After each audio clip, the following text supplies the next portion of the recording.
kwisa nifonde kanena kalako kazisiku alongo muna twatisanzaye ngoja mpaje tikwisa nifonde kanena kalako kazisiku alongo muna twatisako mojongo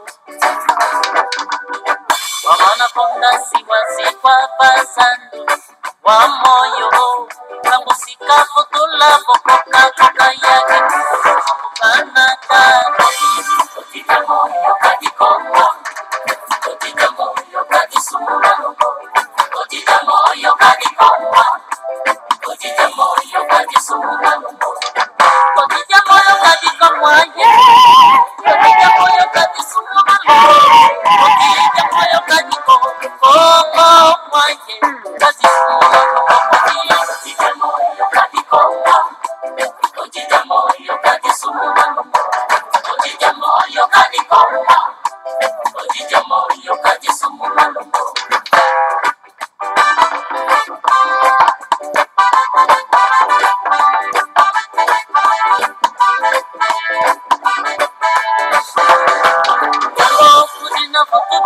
Kombo Insusa Kagina Sikilako Madisiku Alombo Natwadi Sanzai Kombo Kudina Fukubi Kwa Kombo Insusa Kagina Sikilako Madisiku Alombo Natwadi Sakombo Diongo Bakwa Kinsusa Babosiva Sikwa Bazandu Bamoyo Kamusika Futula Fukuka Fukuka Yaki Kanaka Kutija moyo kadikongo Kutija moyo kadisuma Kutija moyo kadikongo Kutija moyo kadisuma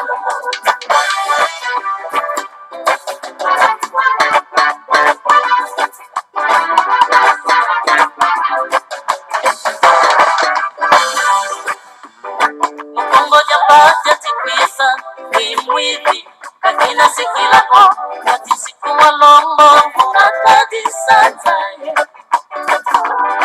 Kongo kujina futubi kwa Kongo imwivi kakina sikilako katisiku walombo munatadi sakombo yo Bankwa kimwivi babosilwa sikwa bazandu pamoyo Kamusika futula kokata kokata yake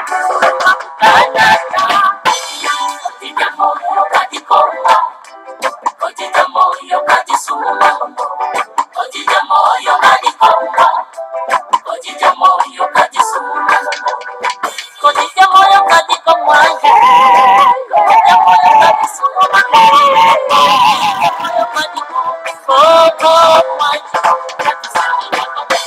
Kotita moyo kadikongo Kotita moyo kadisuma Kotita moyo kadikongo Kotita moyo kadisuma Kotita moyo kadikongo Kadisuma lobo Sikija ndija tete Kongo yenkongo kaka balenda kikasana Toto mya bakuru bawo Kanzi Kwanzenza ya mode Toto wasompisa Ibobo Inaluza kakina kalako Kimidi kakina kalako Ibondi kakina kalako Ngoja papa muzagara jayana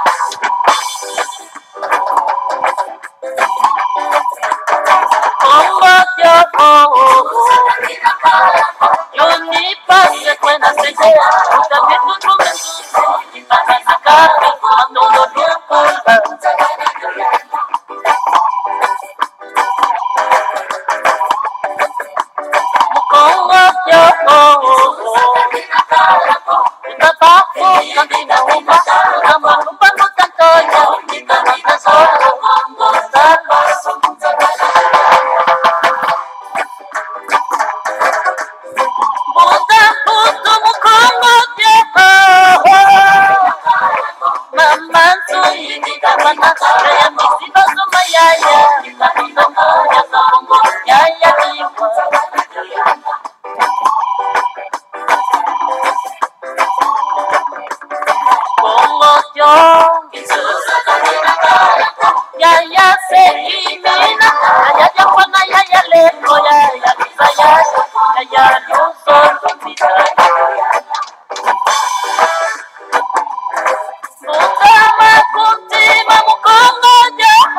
Mutinda mutangoma, utawakundu zilo ya mula, na matoro, ingenier loso.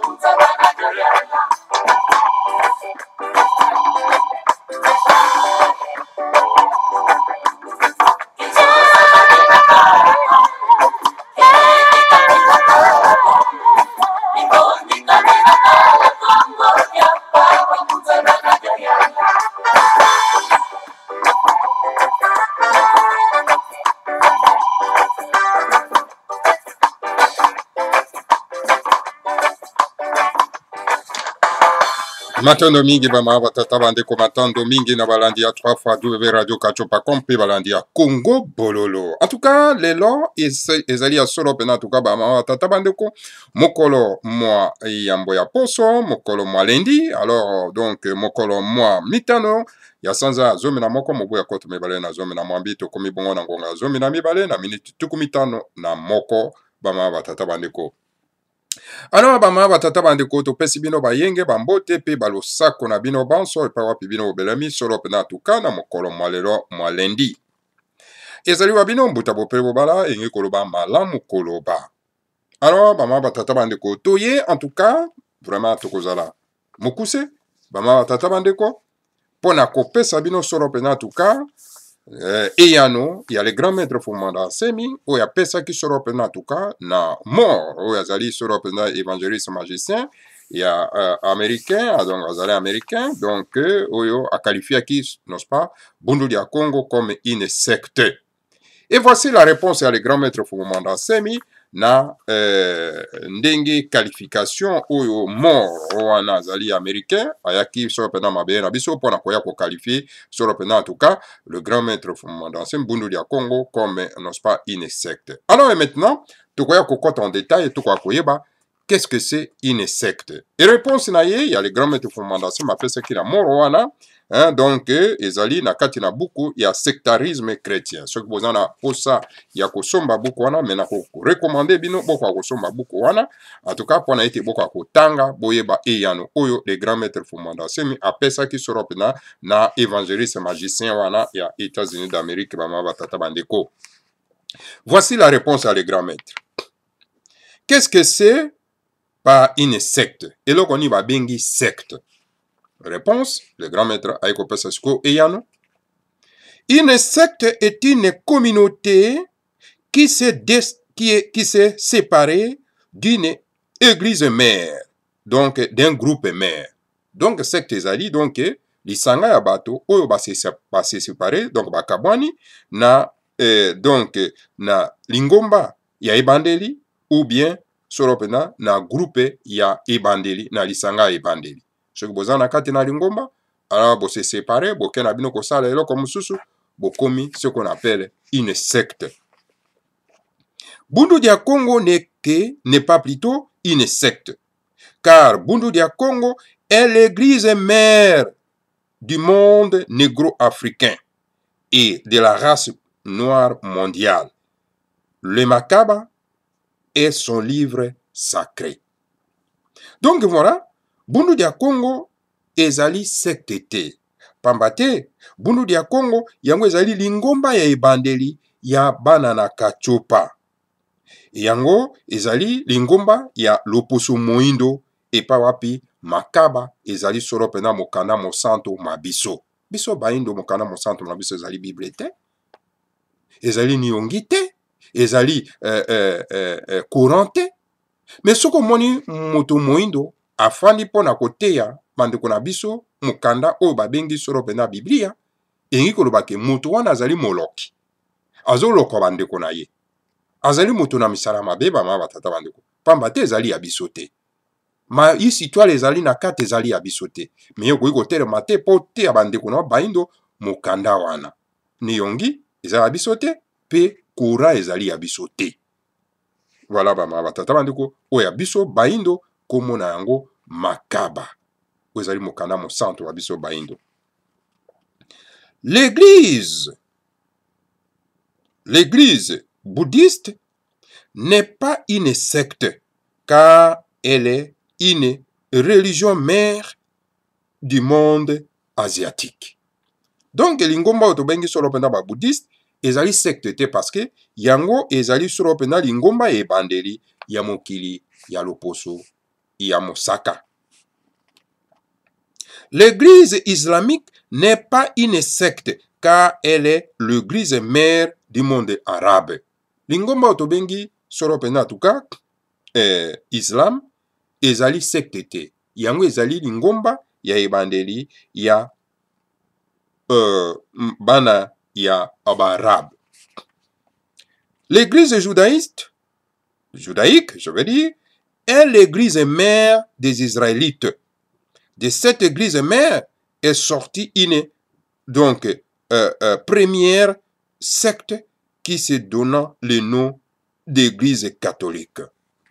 Donc, lingomba otobengi solo penda judaïque, ezali lingomba ya ebandeli. Ezali lingomba ya bana ya Israël, et pa wapi, en tout cas, yango ezali lingomba ya ebandeli, et siko wapi, en tout cas, catholique ebimi. Donc, catholique ebimi na kati na lingomba ya judaïsme.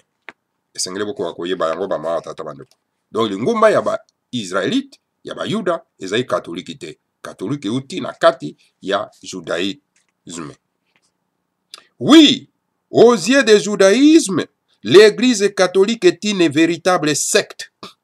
De cette secte appelée l'église catholique est sortie une nouvelle secte appelée la secte protestante, qui à son tour va donc engendrer la secte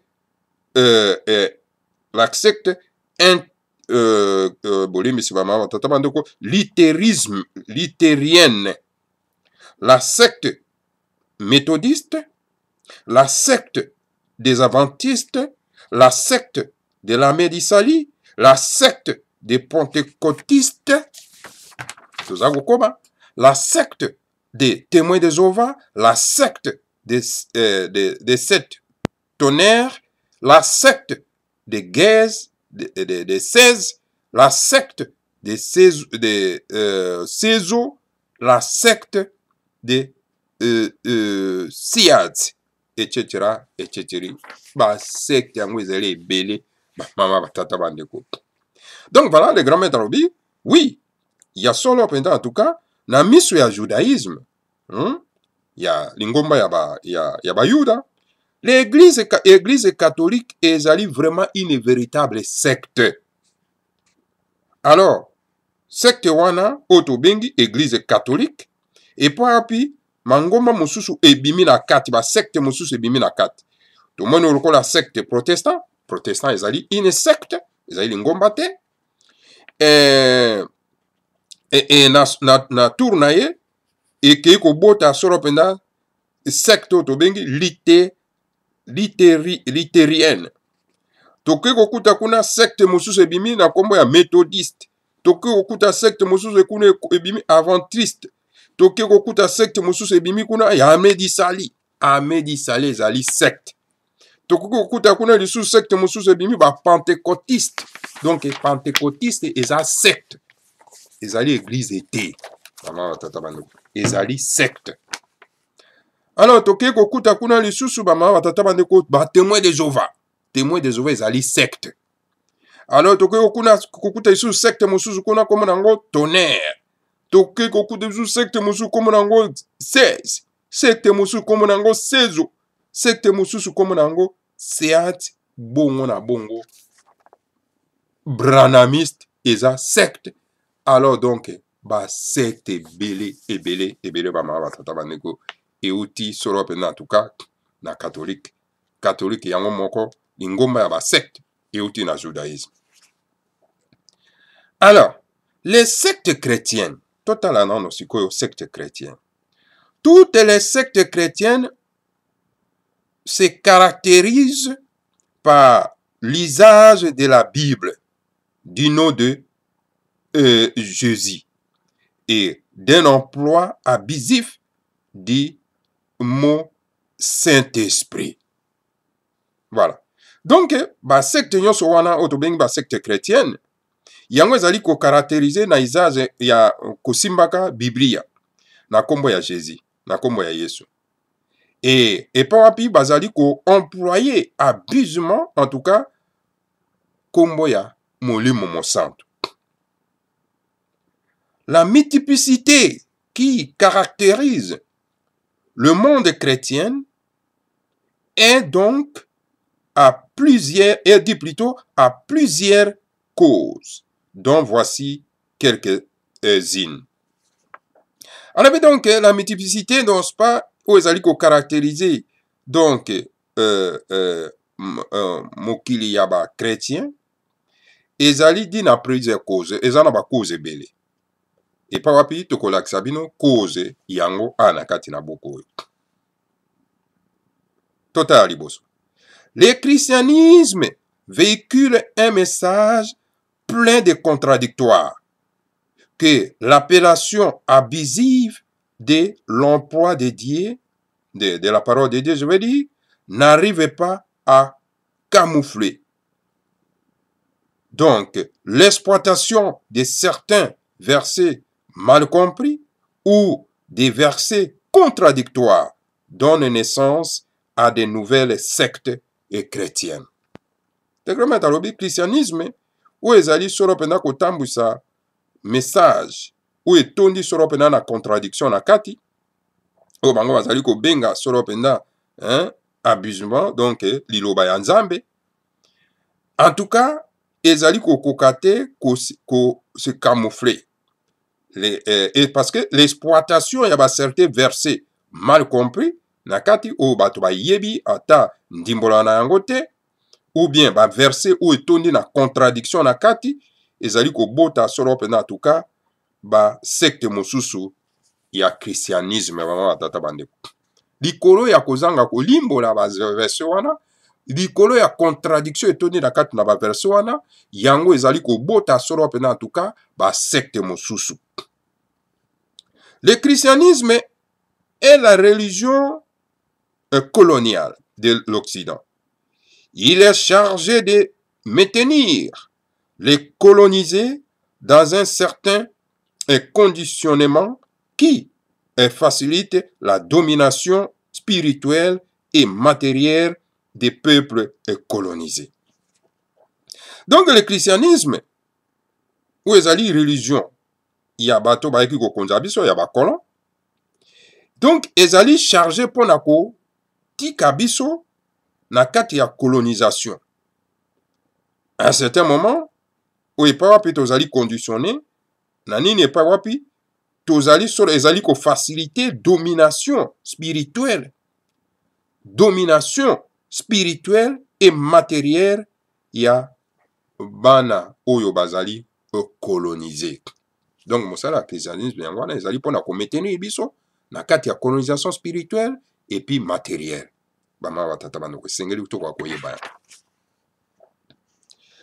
Dès qu'une secte devient impuissante de jouer convenablement ce rôle, l'Occident crée une nouvelle secte chrétienne qui vient mettre donc l'accent sur un autre verset de la Bible. Dès que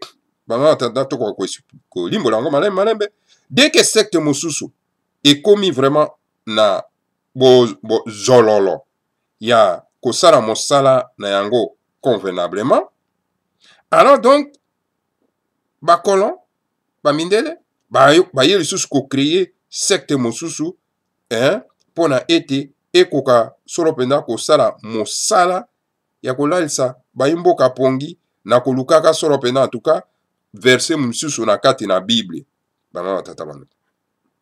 Alors, les évangélistes magiciens sillonnent les pays colonisés pour aller implanter donc le fondement de la nouvelle secte et former des indigènes chargés de jouer le rôle d'agents subalternes, d'évangélistes perroquets chargés donc d'entretenir la domination de leur propre peuple. Voilà, bama batata bandeko. Alors na yango ba évangéliste magicien wana teke bazwi soro pena en tout cas baverse mosusu ya sika bakoti susu na secte mosusu ya sika baye sikoyo kotambola soro pena na kati na mboka donc ya bakolonize mpona kokenda koimplante en tout cas fondement na bango ya nouvelle secte oyo bacreye mpona koforme baindigène oyo bazali charge mpona kosala mosala ya bana misala ya bakolon bamama batata bandeko bana lisanga timati donc baévangéliste wana bakokóma na bango lokola baperroquet oyo epai wapi en tout cas mpona koentretenir domination ya bana ya mboka bamama batata bandeko lokola ndenge ezali kosalema na kati na mboka na biso boza komona yango tous ces pasteurs que vous voyez là-bas oyo baza koya na mokanda na basecte bazambi-zambi ce sont que bana misala ya bakolon mpona koya kolalisa biso pongi mpona koya koabize biso donc spirituellement bamama batata bandeko bana lisanga atimati comme tel les différentes sectes chrétiennes sont donc les différents pièges de Satan pour donc attraper les négros africains et autres dominés. Donc, ba différentes sectes wana ezali donc musala ya Satana pona kolukani pona koluka kokanga soro pena bana kachopa na kati ya motambo oyo bango ba saleli bango ba mama tata bandeko. Question de faire que celui qui échappe à tel piège puisse être récupéré et pris dans tel autre comptoir du commerce des armes. Donc, Kutu dit Fiona Diazengi. Ami poni basaka ndenge wana parce que ba créer ka ba secte wana yo surtout parce que soko kimi awa de façon que okoko kota na secte wana mususu donc ba kangi yo toujours na kati na motambo ba mama batata bandeko moyo koka kokima ezalité ba mama batata bandeko mona bango bato so ba nègre mususu ko mona ba lobi te biso za bato a témoin des Jéhovah biso zali ba adventiste te biso toza ba catholique te biso que bango yo surtout baza ko jouer rôle moko ya koya ko somba ka milimo ya bana na kachopa mama batata bandeko bofungola miso. 2. Donc l'anarchie résultat du libéralisme intégral pratiqué par les non-initiés. Donc voilà, maman tata bandeko bana isanga antimanti. Donc anarchie wana eza ko pesa été en tout cas comme lokola une liberté intégrale esika wapi ba pratique ya bato oyo bazangi boyebi na makambo oyo bango bazali koloba pe baza kosala. Bien qu'aux États-Unis il y a plus de 2800 sectes chrétiennes connues, c'est un fruit du libéralisme religieux fait à l'image du libéralisme politique et économique du monde occidental. Aucun États-Unis d'Amérique, au donc bah secte ezali plus de mille et de mille plus de milliers ya ba secte na kati ya États-Unis d'Amérique.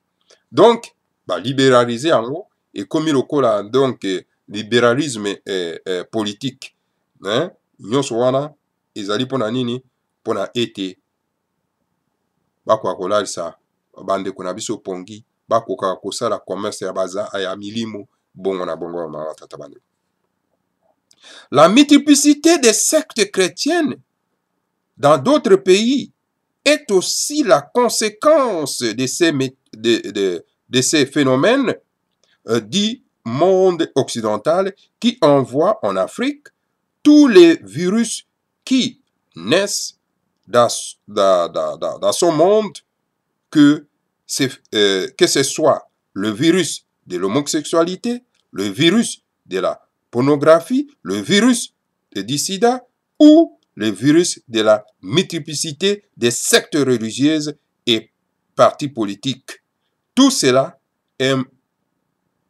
émane in Occident. Bolimi si bama tata na ko écriture za mamu kiawa hein, lumière eza makasi te yango toza na mwa difficulté ya kotanga yango bamama batata bandeko. Donc voilà, ba multiplicité ya ba secte chrétienne na kati ya mboka ezali aussi conséquence ya phénomène ya mboka ya mindele bamama batata bandeko. Epa wapi baza kotinda na kati na bana ya Katiopa ba virus hein, oyo ezali kobotama na kati ya mokili. Epa wapi en tout cas okokuta ba virus wana, que ce soit le virus ya homosexualité, virus ya pornographie, okokuta ba virus ya sida, ou bien virus ya multiplicité ya ba secte religieuse. Epa wapi okokuta kuna pe ba parti multiplicité ya ba parti politique. Alors ezali donc i made in Occident bama tata bandeko. Soko moi lobi nzambe to na kati ya mboka, c'est parce que bama batata bandeko bana lisanga atimati baza ko encourager yango esala mosala ya kolalisa ba mboka pongi bama batata bandeko. Donc voilà, l'église coloniale chrétienne vint dire au noir que Jésus avait promis le Saint-Esprit à ses fidèles. Et que lorsque le Saint-Esprit opère, il y a des miracles, des guérisons et toutes sortes de phénomènes merveilleux. Croyant à tout cela, le noir s'est mis à chercher les manifestations de ce Saint-Esprit dans l'église coloniale, mais en vain. Donc voilà l'église coloniale chrétienne. Donc, ayez kopesa ba noir baindo que Jésus a salaki a prometaki que le Saint-Esprit ekoya na ba fidèle na ye, et tango yango le Saint-Esprit ekoya ekobanda kosala solo penda ba miracle, ba guérison miracle, ekobanda kosala makambo nyonso tout ya malamu, ba phénomène ya kitoko. Alors donc ba croyant bango siko ba croy na nyonso wana. Alors bato baindo bakomi koluka sikoyo molimo mosantu. Bakomi koluka sikoyo manifestation ya molimo mosantu na kati na babangomba wana colonial. Alors kasi au fur et à mesure ka baza koluka kasi baza kozwa yango te bama batata bandeko. Pire encore, lorsque par la grâce de Dieu, un noir arrivait à obtenir un don de l'esprit, l'église coloniale chrétienne réagissait brutalement et se mettait à le persécuter. Convaincu de son don, les persécutés se retiraient de l'église coloniale. Et avec lui, tous ceux qui ont cru en lui, et voilà une nouvelle secte d'un PV à Longo qui va évoluer et devenir une nouvelle église. Alors, pire encore, hein? Lorsque, en tout cas, la grâce de Dieu, c'est-à-dire que la grâce de Dieu, et pas Yamoto Moindo est commis à obtenir donc les dons de l'esprit, du Saint-Esprit, alors l'église coloniale chrétienne, au comment na bakoya ko réagir brutalement. Bakomi ko se mettre donc ko persécuter bato bazui donc don ya tata nzambe wana. Alors que moto azali convaincu na don wana, donc voilà, le kola azali persécuté, a se retiré na kati l'église coloniale. Et avec lui, na ba onyo soto balanda kiye. Et voilà, okoya kokuta sikoyo église ya sike botami lokola ba PV à Longo, bongo na bongo, bama batata bandeko bana lisanga antimati. En langue kikongo, l'esprit se dit mwanda ou bien mpv. Ainsi, mpv ya Longo veut dire l'Esprit Saint. Toutes ces sectes se disent être des églises d'un PV à Longo, autrement dit mwanda velela. Na lokota ya Kikongo balobi elimo yango babengi yango mwanda ou bien mpeve. Yango na mpeve ya longo elingi koloba elimo mosantu. Alors ba secte wana nyonso baza koloba ke bazali na kati na lingomba ya mpeve ya longo. Autrement dit, donc bazali na mwanda velela.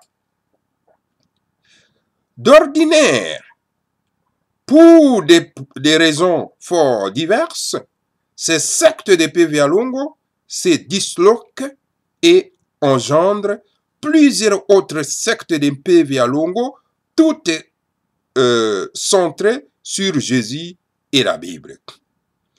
Alors, Nayango, pour la raison, en tout cas, oyo ya ebele, ba secte wana ya PV Longo, okomona ba kabwani, alors ba keko bota lisusu ba secte mosusu ya PV Longo. Alors donc voilà, bango surtout, en tout cas, bazali centré toujours epai ya Jésus pe nakati ya Biblia. C'est la version africaine de l'esprit de division, des sectes du Christ dans le monde occidental. Donc voilà, on a les versions, il y a Baindo, il y a Molimo Monsanto, il y a division, il y a Bokabwani, il y a ba secte, il y a Christ, nakati, il y a Mokili, il y a Mputu, Bama Batatabande. L'histoire nous apprend qu'en période de crise, il y a recrudescence du mysticisme. Se sentant impuissant devant la crise, l'homme a tendance à invoquer une force supérieure dont il croit être capable de résoudre ses problèmes et ainsi de la sauver de la crise. Obi histoire les akolte abiso ete na ekeke yalikama ya crise donc moto akomisiko kokota na likambo etali solo penda na molimo donc na mysticisme toloba na lokota parce que akomi ko se sentir impuissant devant crise o ekomeli na kati ya mboka.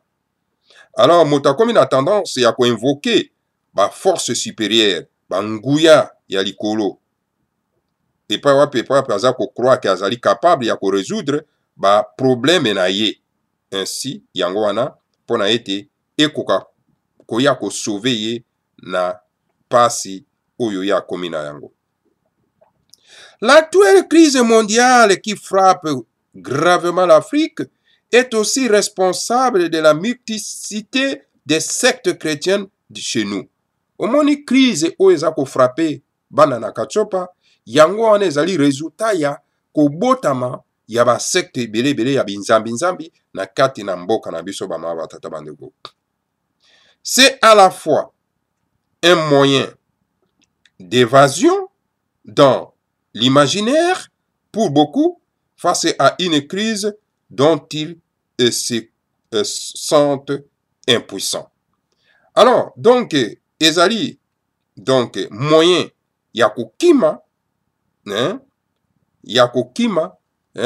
makanisi na ye, et pas wapi, en tout cas, azako kansake, donc, na esika wana, nde akose, parce que azako se sentir impuissant, et sengeli akima, pona ete ako akoluka, moyen ya elobiko, bama batata bandeko. C'est à ce moment qu'apparaissent les aventuriers de tous bords qui viennent donc proposer leurs solutions magiques de Jésus vient bientôt. C'est une formule qui ne résout aucun problème, car disent les sages de Congo diantotela. Ta Tanzambi ou Salanga va fulukianu bantu beti sala. Donc, Kinzu Kiabila tia. Donc, nesi kona ba mama tata bandeko.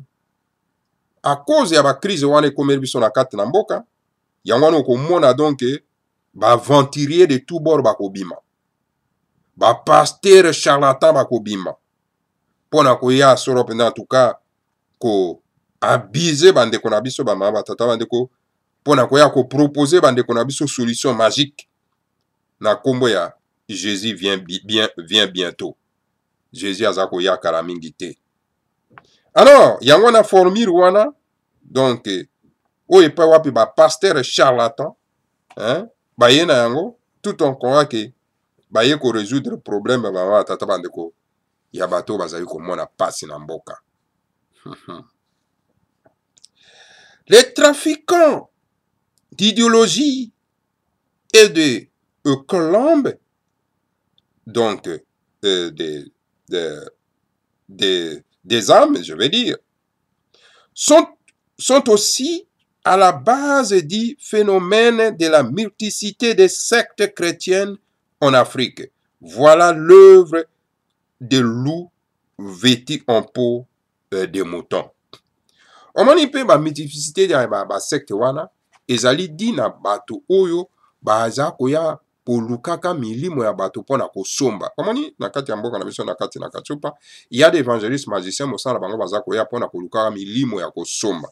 Alors donc na ba multiplicité ya ba secte wana ezali mpona bato oyo wana baza koya kolukaka milimo ya kosomba bama tata bandeko po bakenda na yango. Oyebi na kati ya Katsupa bazando ya ba milimo ezali ebele, il faut bosala keba na ba secte oyo boza kokota wana oke ba pasteur charlatan wana bazali donc bana misala ya bato oyo baza kosomba ka milimo na kati na mboka na biso bama tata bandeko bosala keba.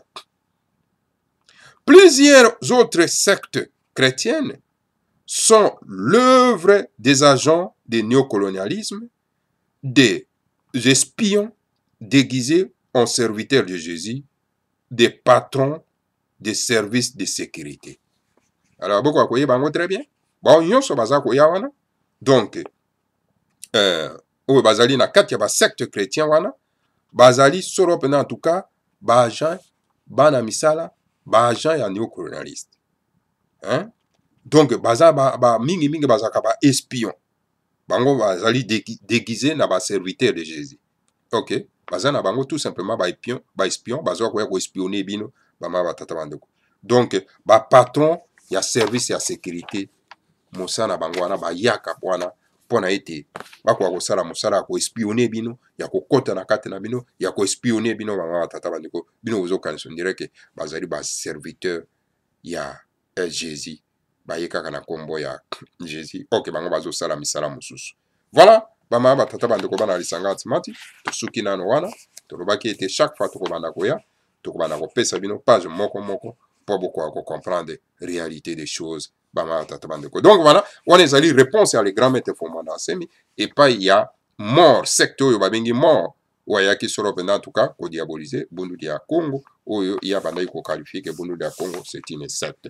Il y a une série de réponses les grands maîtres fondaments semi azako pesa solo penda en tout cas na secte wana to bengi mort na ndenge atakaki solo penda e bundu dia Congo. Tango tokoya toka ko pesa bino ba contradiction chrétienne. Toka ko pesa bino ba contradiction oyo na kati ya Biblia ba mama tata bandeko bana lisanga timati. Et voilà bama batata bandeko owana ezalaki maito memelaki bino solo pena en tout cas na tongo ya lelo. Alors na yango tokutane susu na bino bama batata bandeko na mbala ya sima bama batata bandeko bomo mesano. Alors na yango en tout cas tokokanano kolanda nabo kebi nyonso de konabiso yo bongo tokoya kosukisa. Il y a quelques jours, j'ai fait une expérience avec 3 étudiants camerounais en anthropologie. J'ai créé 3 fiches signalétiques sur lesquelles j'ai collé 3 images avec 3 noms. Sur la première, j'ai mis l'image d'un Français avec pour nom Abdourahman. Sur la deuxième, l'image d'un Chinois avec pour nom Jesse Jackson. Et sur la dernière, un Arabe avec pour nom Jean-Marie Alain. J'ai multiplié ces 3 fiches et je les ai remises à ces 3 étudiants en leur demandant de me faire des observations. Au bout de quelques minutes, les 3 avaient la même mine, la même gêne, la même surprise. Sans le dire, ils me traitaient de con. Je l'avais bien senti à travers leur sourire inquisiteur. Puis, ils m'ont donné, sans s'être concertés, la même explication. En tant qu'apprenant des sciences qui étudient les peuples et leurs mutations, ils m'ont expliqué que chaque peuple, dans la dénomination de ses contemporains, se fonde sur des critères culturels qui doivent se perpétuer de génération en génération. Ainsi donc, il serait incongru de concevoir qu'un Français s'appelle Abdourahmane, un Chinois Jesse Jackson et un Arabe Jean-Marie Alain, car ces différents patronymes ne sont pas issus de leur histoire et ne reflètent pas leur identité culturelle. Par contre, si j'avais appelé le Français Jean-Marie Alain, l'Arabe Abdourahmane et le Chinois Li Shangyuan, ça aurait été plus digeste, normal, et je paraîtrais moins con. Je leur ai dit merci pour ces remarques pertinentes et j'ai mis un terme à cette première expérience. Une semaine après, j'ai pris 3 autres de leurs camarades et j'ai repris l'expérience cette fois-là avec 3 Africains. J'ai à nouveau constitué 3 fiches avec tour à tour un Camerounais qui s'appelait Jean-Marie Alain, un Sénégalais qui s'appelait Jesse Jackson et un Ivoirien qui s'appelait Abdourahmane. J'ai donné les fiches à ces 3 étudiants en leur demandant de faire des observations, puis j'ai eu la claque de ma journée. Le premier étudiant m'a dit que le Camerounais était un peu nerveux sur cette image et que cela pouvait témoigner de l'ensemble des difficultés qu'il endure au quotidien. Il m'a décrit le portrait intrinsèque de ce monsieur à l'image sans s'arrêter un seul instant sur le fait qu'il s'appelait Jean-Marie Alain. Le deuxième m'a expliqué, pain sans rire, que le Sénégalais était trop noir et laid, mais que c'est son nom qui le sauvait, Jesse Jackson. C'était un nom moderne. Au sujet de l'Ivoirien qui s'appelait Abdourahmane, l'étudiant m'a dit qu'il n'avait rien à signaler.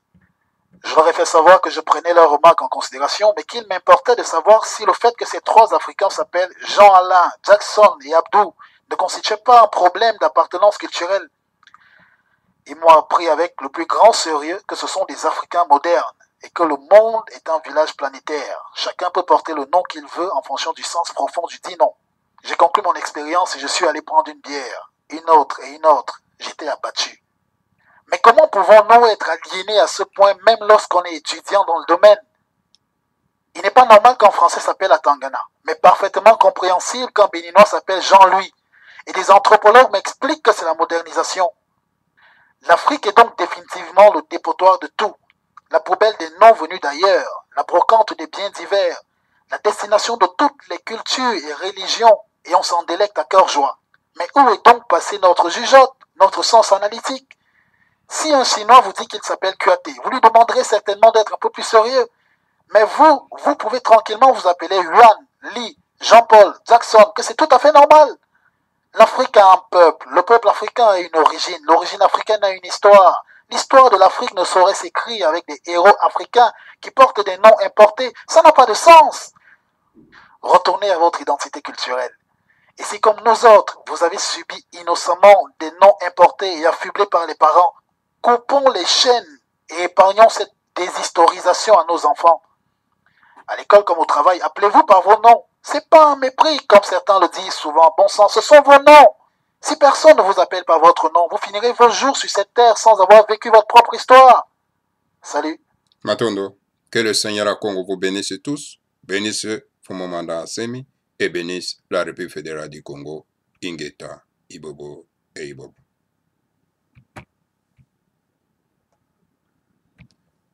Alors, générique.